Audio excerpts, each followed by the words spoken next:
The bright lights of Nashville, Tennessee, usually a beacon of hope and creativity for musicians, cast a shadow over Elvis Presley on that fateful March day in 1971. The king of rock and roll, once the very embodiment of energy and charisma, was now a shadow of his former self. As he stepped into the studio, the air was thick with tension and uncertainty. No one could have predicted the series of events that would unfold, leading to one of the most disappointing and frustrating recording sessions in Elvis's storied career. Elvis had high hopes for this session. He planned to record a new gospel album, a Christmas album, a regular album, and several single sides. The idea was to build on the success of the previous year, when he delivered some of his strongest performances. But from the moment he stepped into the studio, it was clear that something was off. His voice, usually a powerful and emotive instrument, sounded tired and thin. His energy, once boundless, was now sapped by a combination of stress, medication, and perhaps even disinterest. The session began with a duet of "The First Time Ever I Saw Your Face" with one of his backing singers, Ginger Holiday. It was a beautiful and delicate song, but the arrangement was heavy and clunky, and Elvis's performance was lackluster. He later overdubbed a solo version, but it didn't improve much. The song, which should have been a tender and romantic moment, came across as a forced and lifeless performance. It's a wonder how Elvis ever managed to include it in his live shows. Next, Elvis turned to "Amazing Grace," a song that would eventually appear on his new gospel album, "He Touched Me." The original version was serviceable, but lacked the passion and depth that made Elvis's best gospel performances so moving. A better take with a looser arrangement and a hint of blues was discovered years later, but it was never released at the time. It's a mystery why the superior version was left on the cutting room floor. Elvis then recorded two folk songs by Gordon Lightfoot, "For Lovin' Me" and "Early Morning Rain." These recordings were a step up from the earlier attempts, with Elvis delivering low-key but committed performances. "For Lovin' Me" was particularly strong, with Elvis convincingly portraying a character who knowingly breaks women's hearts. "Early Morning Rain" would later become a concert staple, but it was clear that Elvis's vocal range was not what it used to be. The session was cut short when Elvis was hospitalized with glaucoma. It was a setback that would have a lasting impact on his career and his life. When he returned to the studio in May, the problems only worsened. The studio was the same, the personnel was the same, but Elvis was a different man. His voice was tired, his energy was low, and his interest in the recording process seemed to have waned. The first night of the May session began with "Miracle of the Rosary," a religious song that was as uncommercial as it was bland. Despite Elvis's total commitment, the song suffered from an overcooked arrangement and failed to connect with listeners. The Christmas songs that followed, "It Won't Seem Like Christmas Without You," and "If I Get Home on Christmas Day," were equally disappointing. Elvis's wide vibrato and vocal struggles made the recordings less than pleasant to listen to. The only bright spot on the first night was "Merry Christmas Baby," a slow blues number that showcased Elvis's affinity for the genre. The jam-like feel, with Elvis shouting asides to the band and singing off mic during instrumental breaks, was a reminder of his roots and his true musical strength. It was a moment of pure Elvis, and it stood out against the backdrop of the otherwise lackluster session. The second night of recording was a roller coaster of highs and lows. Elvis started with a jokey version of the Lord's Prayer, a bizarre and somewhat unsettling performance that highlighted his strange state of mind. The rest of the night saw more Christmas songs, some of which were decent, but none of which truly sparkled. "I'll Be Home on Christmas Day" and "On a Snowy Christmas Night" had their moments, but the overwrought arrangements and Elvis's inconsistent vocal performance made them less than memorable. One of the most remarkable moments of the session came when Elvis and the musicians launched into a freewheeling rendition of Bob Dylan's "Don't Think Twice, It's All Right." For the first time in the session, Elvis seemed fully engaged, shaping and molding the melody with each verse.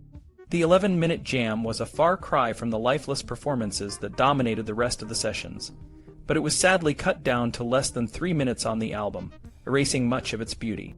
The final night of the May session saw Elvis recording "Help Me Make It Through the Night" and "Until It's Time for You to Go." Both songs suffered from a lack of finesse and a lifeless performance, resulting in cuts that were more album filler than anything else. The session that had begun with such high hopes ended in disappointment and frustration. As Elvis left the studio, the weight of his struggles was heavy on his shoulders. The king of rock and roll, once the brightest star in the music world, was facing a new and daunting challenge. The road ahead was uncertain, but one thing was clear. Elvis Presley was not the man he used to be. Elvis returned to the studio, his mind set on the gospel album. One of the standout songs from He Touched Me was Lead Me, Guide Me. Elvis's performance was loose but deeply committed, with his voice blending beautifully with the Imperials. The song showcased his ability to control his vibrato, something he often struggled with. During the filming of Elvis on Tour, the following year, he revisited the song in a gospel jam session, capturing a moment of pure, unfiltered talent. On May 17th, Elvis also jammed with Johnny B. Goode and Lady Madonna. The latter was especially good, and it's a shame he didn't spend more time on it. Unlike some of his formal recordings, these informal sessions highlighted his natural talent and energy, free from the constraints of studio perfection. The next evening, Elvis started with Fools Rush In, but it was a lackluster performance. He had recorded a beautiful version of this song privately in 1966, but this time it was more of a lazy, upbeat country arrangement. It was clear that Elvis wasn't putting in the effort to make it unique. Elvis then returned to the gospel album, recording He Touched Me. His version closely followed the Imperials' arrangement, but without the overbearing strings. However, his vocal phrasing sometimes broke up lines awkwardly, which was a bit disappointing given his experience. For example, he took a breath before burden in the opening line, which disrupted the flow. I've Got Confidence was a newer song with a rock feel. Elvis gave it a tougher edge, which worked well. His voice was a bit rough, but he used guttural sounds between lines, showing his deep engagement with the recording. This approach added a raw, heartfelt quality to the song. An Evening Prayer was a tribute to Mahalia Jackson, one of Elvis's idols. His version was serious and committed, capturing the essence of Jackson's famous recording. The melody was simpler, but the performance was utterly moving, proving that sometimes less is more. The following night, Elvis continued with the gospel album. Seeing is Believing was a new song co-written by Red West, but it didn't flow as well as I've Got Confidence. The chorus was awkward, and the song lacked a memorable hook. A Thing Called Love was a Jerry Reed song. Elvis decided to sing it in unison with Armand Morales, the bass singer of the Imperials. The result was strange, with Elvis barely audible at times.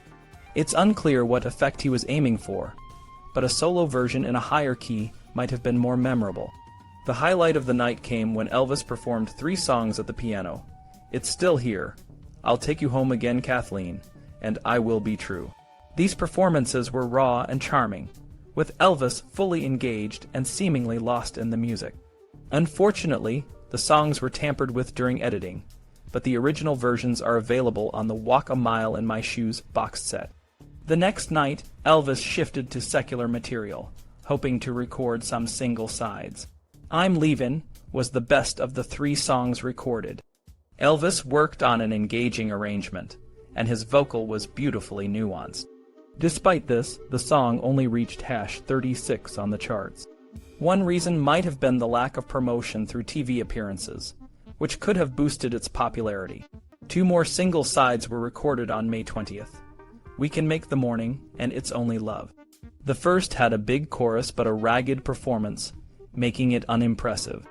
The second was a contemporary pop song that lacked the country, blues, or gospel elements that usually brought out the best in Elvis. Elvis seemed distracted, singing sections of other songs during the takes, suggesting he might have been more interested in recording something else. The final night of the sessions produced Love Me, Love the Life I Lead. Despite 12 takes, this was one of Elvis's worst studio performances of the decade. He was clearly singing in a key that was too high, and his voice strained throughout. The resulting Christmas album was a mixed bag, with some decent tracks but overall disappointing. The gospel album was still incomplete, and required another session the following month. The secular material was released haphazardly, with mixed reviews. Elvis Now, released in February 1972, was a mishmash of new and old recordings with little coherence. Despite this, it received lukewarm reviews, with some critics noting Elvis's lack of vitality and commitment. When the next set of sessions started on June 8th, Elvis's voice and mood were better. He re-recorded Until It's Time for You to Go, but the changes were minimal. The session then focused on the gospel album, starting with Put Your Hand in the Hand, a pleasant but slight pop gospel song. Reach Out to Jesus was a significant improvement. The ballad in waltz time started with Elvis and the Imperials, and his solo line was deeply impactful. The arrangement built up to a powerful climax, showcasing Elvis's vocal control and emotional depth. However, the good spirits didn't last. Over the next 2 nights, Elvis admonished the musicians and singers, eventually walking out. He Is My Everything was bland and unremarkable, while There Is No God But God was overly simplistic and insipid. To fulfill the quota of gospel songs, Elvis turned to I John and Bosom of Abraham, both of which he knew well. These short numbers were highlights of the finished album, showing a more engaged and interested Elvis. On the final night, Elvis tried remaking I'll Be Home on Christmas Day. The choice of songs for remakes was puzzling. While some remakes, like Padre, might have improved, others like We Can Make the Morning would have been more worthwhile. Despite the mixed results, these sessions provided a glimpse into Elvis's evolving style and the challenges he faced in the studio. Elvis's 1971 was a mixed bag. The studio sessions for the gospel album He Touched Me were a bit of a letdown. Despite winning a Grammy, the album felt uneven. Some tracks, like Reach Out to Jesus and He Touched Me, were powerful, but others, like There Is No God But God, were lackluster. Elvis's voice sounded thin and nasally, especially in the studio version of My Way, which he later performed better live with different arrangements. The 1971 studio recordings felt more like a contractual obligation than a creative endeavor. There were a few gems, but many tracks were uninspired. Some fans and critics thought it would have been better to release a live album from the August shows, which were left unused. Even when RCA recorded Elvis in Las Vegas in 1972, a lot of that material was shelved, despite some of it being designated as master quality. Despite the studio struggles, Elvis's live performances in 1971 showed promise. He started a residency at the Sahara Hotel in Lake Tahoe, where he introduced new songs like I'm Leavin' and It's Impossible. His shows in Las Vegas and Tahoe were well received, with reviews noting that Elvis had relaxed and seemed more in control. One reviewer in Philadelphia described his show as tight and exciting, suggesting that Elvis was back on top of his game. In February 1972, RCA recorded Elvis's shows in Las Vegas with the intention of creating a hybrid live studio album. Elvis's set list was evolving. He dropped many of the older songs and added new, showy numbers. CC Rider became his new opening number, and Never Been to Spain and You Gave Me a Mountain were highlights. These songs, with their dramatic arrangements, showcased Elvis's ability to transform over-the-top material into something deeply moving.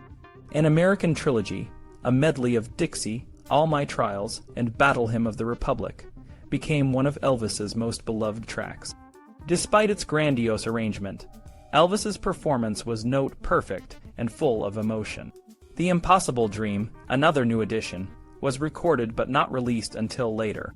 It was a more majestic and dramatic version compared to the one that appeared on a live album from Madison Square Garden. Elvis also performed quieter songs like It's Over and It's Impossible, but these were less successful. It's Over was a tender ballad that suffered from an overly dramatic ending, and It's Impossible was sweet but a bit too saccharine. On the other hand, A Big Hunk O' Love was a reworked 1950s hit that sounded fresh and exciting on stage. The season in Las Vegas was praised by some, with Variety noting that it was Elvis's best performance yet. The show was tight, and Elvis paid attention to his songs and audience. However, not everyone was convinced. Robert Hilburn of the Los Angeles Times wrote a condescending open letter to a fan, criticizing Elvis's new material and questioning his commitment. Despite the criticism, Elvis's performances in February 1972 showed that he was still capable of delivering powerful and engaging shows. In March 1972, Elvis returned to the studio for a short session. The recordings from this session were meant to be part of a hybrid live studio album, but the project was ultimately scrapped. Only a few tracks, like An American Trilogy and It's Impossible, were released during Elvis's lifetime. The rest of the material was re-recorded live and released on future albums.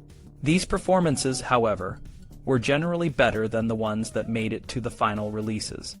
Elvis's performances and work ethic saw a significant boost at the beginning of 1972. He thrived under pressure and challenges, and the first half of the year was packed with them. In April, film cameras followed him on tour for a second MGM documentary. Then in June, he was set to perform at Madison Square Garden in New York, a city that he felt had not been kind to him in the past, though some reviews suggested otherwise. Before all of this, Elvis had to hit the recording studio. His last few singles hadn't done well, and he needed a hit. For these sessions, he worked with the same musicians he used for his live shows, except for Emery Gordy on bass, who was new to the team. The atmosphere was relaxed but focused, and Elvis went through over 20 takes of a new song, Separate Ways, co-written by Red West. This song was a love gone wrong ballad, but what stood out was Elvis's restrained performance. He didn't bellow or strain. Instead, he delivered a stunning, subtle rendition that reflected his personal struggles, especially since his marriage had fallen apart. The song was released as a single and reached #20 on the charts. Elvis liked it so much that he even rehearsed it for his live act, though there's no clear evidence that he ever performed it on stage. Next, Elvis recorded For the Good Times, a Chris Christopherson song. His performance was laid back, but the arrangement was bland and didn't capture the listener's attention like Separate Ways did. Despite this, Elvis started performing it live. Where Do I Go From Here was another song that reflected Elvis's career at that point. Written by Paul Williams, it had a delicate feel, but Elvis's version was heavy and clunky, with a pop sound that didn't work well. His vocal was awkward, and the string and brass overdubs made it sound cluttered. The following night, Elvis recorded Burning Love, one of his most beloved hits from the 1970s. Initially, he wasn't sure about recording it, but after 6 takes, he and his musicians had a dynamic and uncluttered hit. Burning Love reached #2 in the charts, becoming the hit he had been looking for. Fool was a less impressive ballad. Despite its shortcomings, it was still released as a single, and described as a strong ballad effort by Billboard. However, the arrangement was predictable, and the key changes made it sound hackneyed. On the final night of recording, Elvis turned to Always on My Mind. This song would be the aside in the UK, and was voted the UK favorite Elvis song in 2013. The arrangement was simple and reminiscent of I Just Can't Help Believin', and Elvis's restrained performance made it a standout. It's a Matter of Time was recorded the same night. It had a country feel and wasn't Elvis's most memorable, but his vocal was sincere, and he tried it out in his live shows. The recording sessions produced high-quality tracks, including 2 hits, but they were wasted. The planned standing room only album, which would have paired studio and live recordings, was abandoned. Instead, songs like Burning Love and Separate Ways ended up on albums filled with forgettable tracks from his movie years. The market was flooded with Elvis releases, many of which were subpar. The Elvis album, known to fans as the Fool album, was a mix of good and bad tracks. It included the lovely piano songs from May 1971, but also featured Elvis straining through Padre. The album was less than 25 minutes long, and some songs were edited down. Despite this, it was a step up from Elvis Now, and Billboard praised Elvis for singing softly and nicely. The rehearsals for the documentary Elvis on Tour were very different from those in That's the Way It Is. In 1970, there was joy and spontaneity, but in 1972, Elvis was more focused and less playful. He seemed to want to get through the process quickly. The only moments of genuine emotion came during gospel songs, where he relaxed and sang with the Stamps Quartet. These moments showed a side of Elvis that was more genuine and less guarded. RCA recorded 4 performances from the spring tour, and the concert on April 18th in San Antonio was eventually released in 2003. Elvis was in good form, but there were signs that his commitment was slipping. The performances were more about image than music, with Elvis making gestures and poses at the end of almost every song. The spontaneity of earlier shows was gone, and Elvis was now the consummate professional, playing the part of a legend. Elvis on Tour, the movie that won a Golden Globe for Best Documentary, wasn't exactly what everyone hoped it would be. Directors Pierre Adage and Robert Abel seem to have started with the idea of making a deep, dark film about Elvis Presley's life, but then they got cold feet and turned it into a regular concert film. The most interesting parts are the moments when Elvis forgets he's being filmed backstage, and in bits of interviews that seem candid. But as more of these longer interviews leaked out, it became clear that Elvis wasn't as open as the film made it seem. He was often uncomfortable, and his answers were often guided by the interviewer's questions.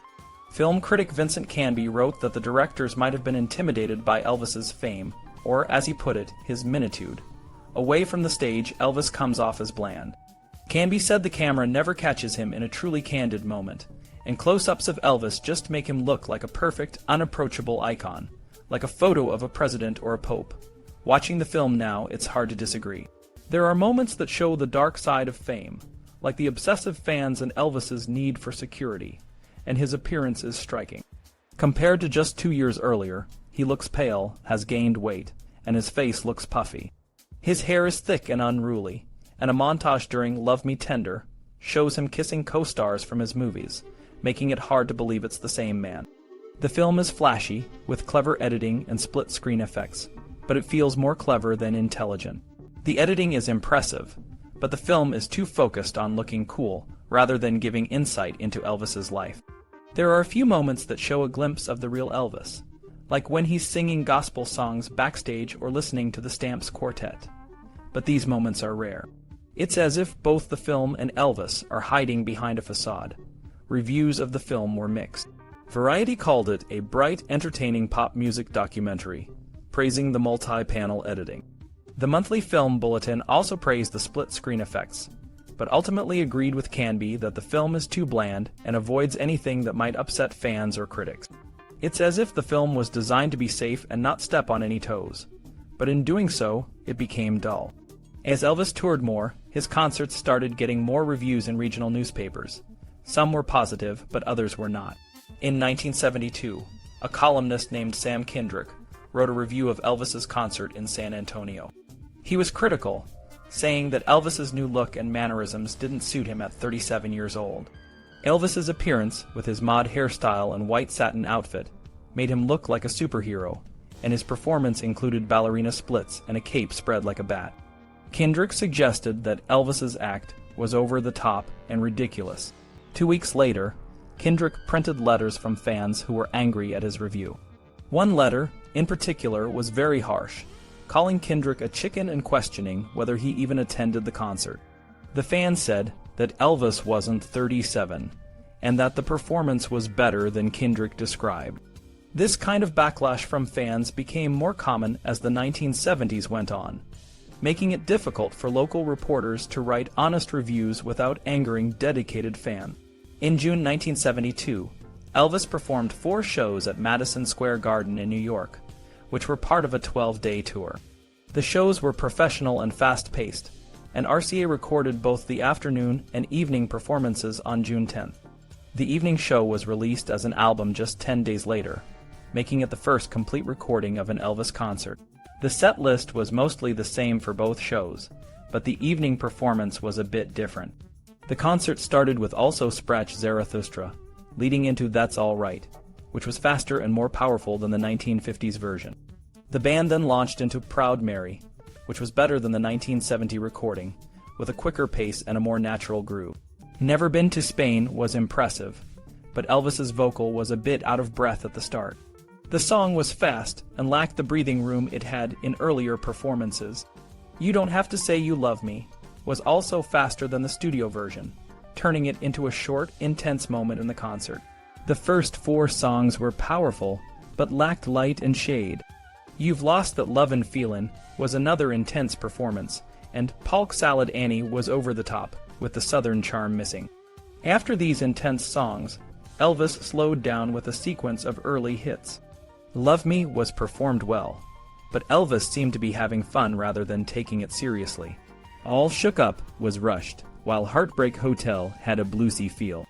The medley of Teddy Bear and Don't Be Cruel was redundant, and Love Me Tender was half-hearted.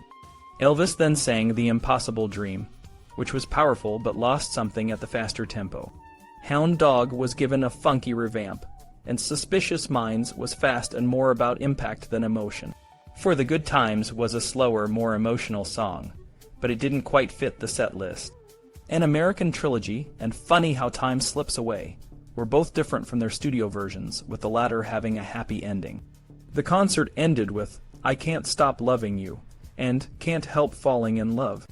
Reviewers like Chris Chase and Don Heckman praised Elvis's control over the audience and the majestic nature of his performance.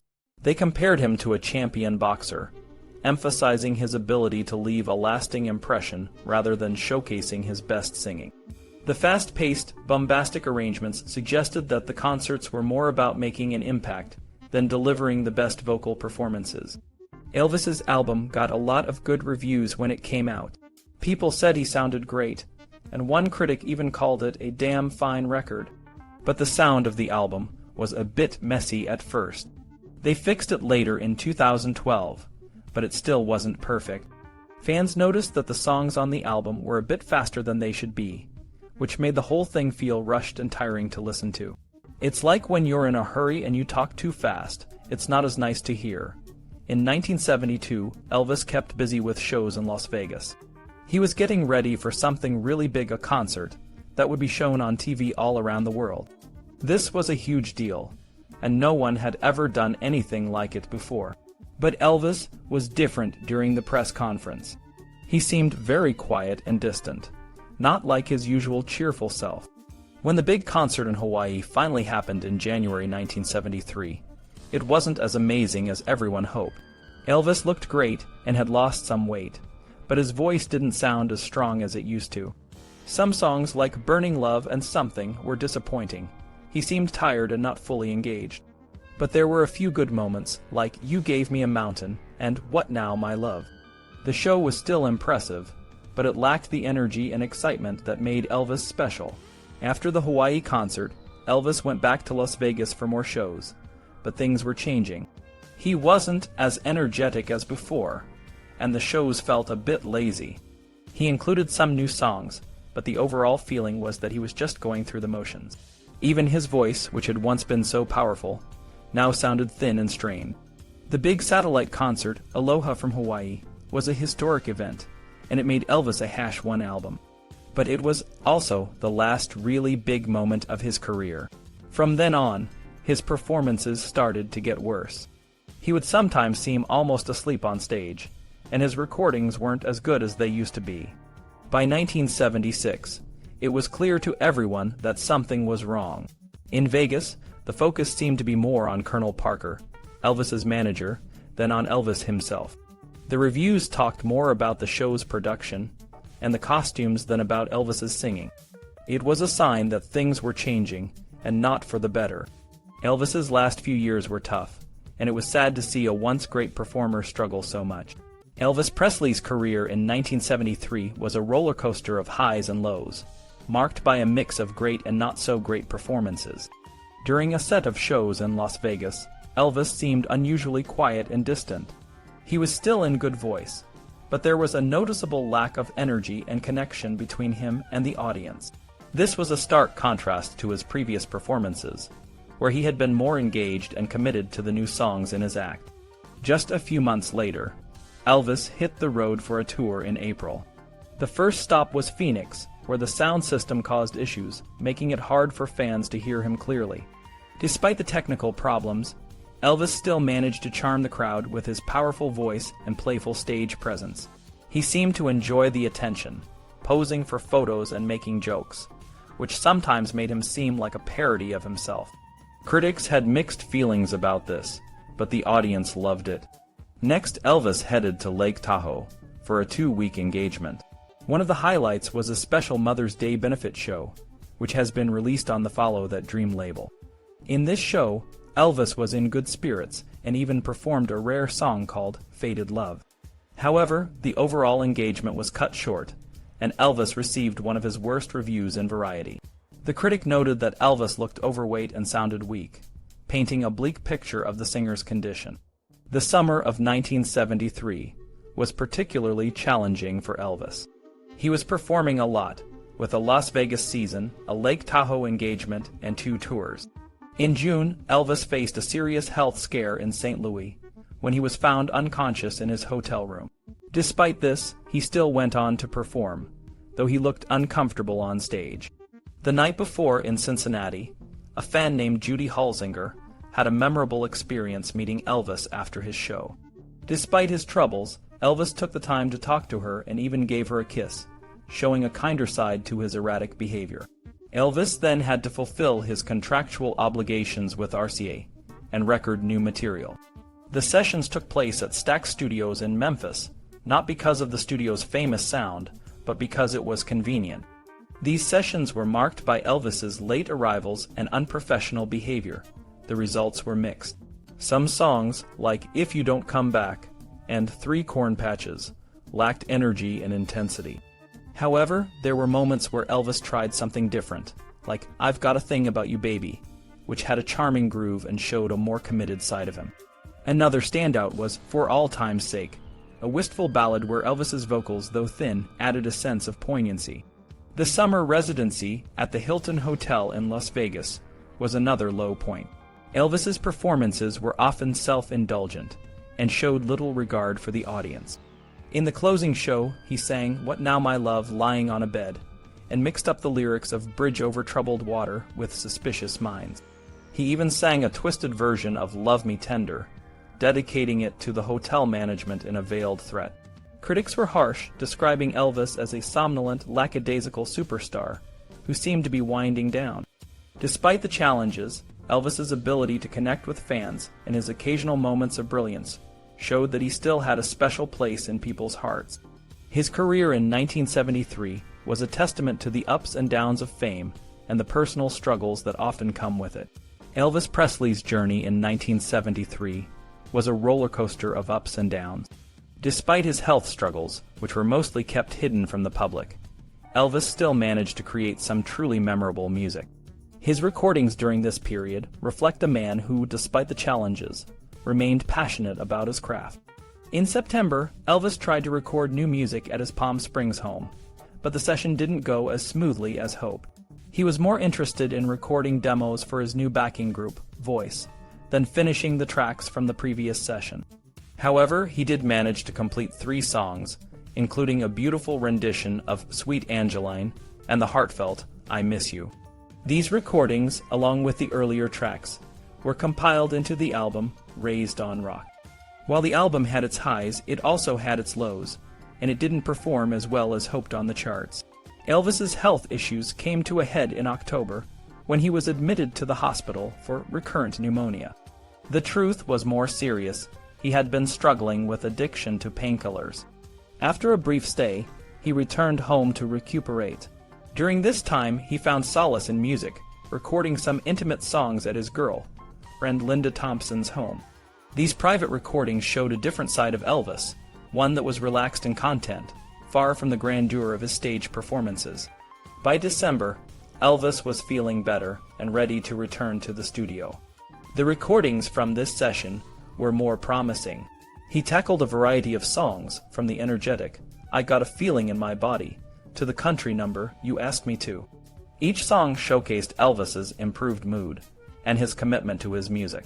Some of the tracks, like Thinking About You and Help Me, became staples in his live shows, connecting with audiences in a way that many of his earlier 1970s recordings did not.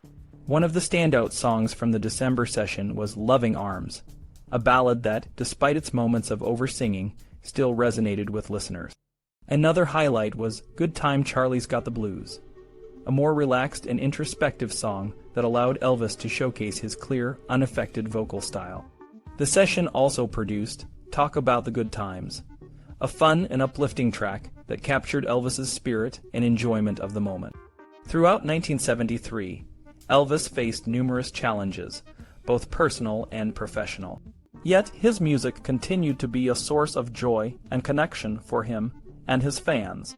The recordings from this year, while not always perfect, revealed a deep-seated love for his craft and a desire to keep creating, even in the face of adversity. As the year drew to a close, Elvis's spirit remained unbroken, and his passion for music as strong as ever.